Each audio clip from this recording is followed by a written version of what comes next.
আমি না কোন জোরে বড়ি খুঁজবার আইছেন গাছ খুঁজবার আইছে নাকি তোরে গুদ মারবার আইছে উট্টু পরে টের পাবি তুই।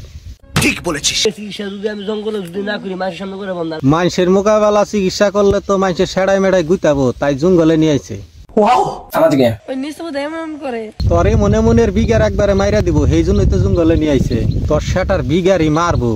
কি তিয়ার সেরি রে এটা জায়গায় পানি পরে পানি ফরাবে আমার, এটা ভালো হয়ে যাবো গা। ঠিক মতো গুট টুত মাইরা দুন দিয়া খুশিয়া তালি দিয়ে দিব, আর জীবনেও পানি পড়বো না।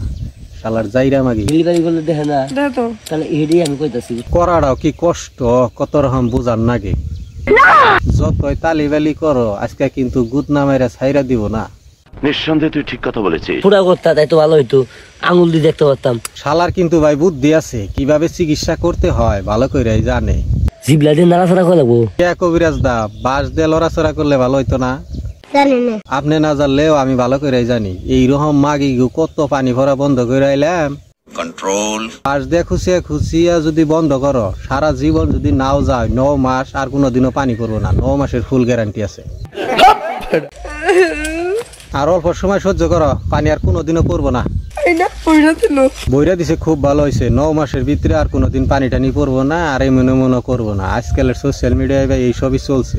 এই জিনিসগুলো টিপতে না সব ভিডিও বানায় মানুষে, আর কি করে মানুষেও জানে না। তোমার জামাই রং করবো, ওখানে আর এরকম কষ্ট হবো না। কবিরাজ কিন্তু ভাই খুব ভালো। পরবর্তীতে জামাইয়ের যে কষ্ট হবো, সেই কষ্টের কামতি নিজেই করে দিছে। খুবই ভালো হয়েছে।